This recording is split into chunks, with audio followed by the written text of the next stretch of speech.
ఓం శ్రీ మహాగణాధిపతయ నమ. శ్రీ మహాసరస్వతి నమ. అస్మత్ గురుభ్యో నమ.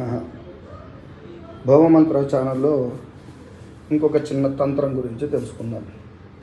సాధారణంగా కూడా కొబ్బరికాయకి 3 కళ్ళు ఉంటాయి. కానీ కొన్ని సందర్భాల్లో ఇలాగా 2 కళ్ళుతో ఉన్న కొబ్బరికాయలు, 1 కంటితో ఉండేటువంటి కొబ్బరికాయలు కూడా వస్తాయి. ఇవి సహజ సిద్ధంగా కొన్ని లక్షల కాయల్లో 1-2 వస్తాయన్నమాట.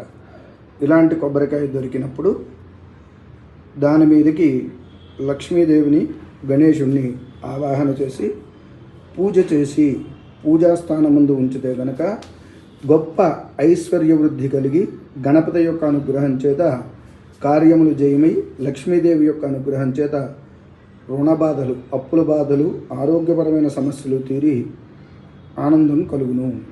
మీ భవమంత్ర శుభం.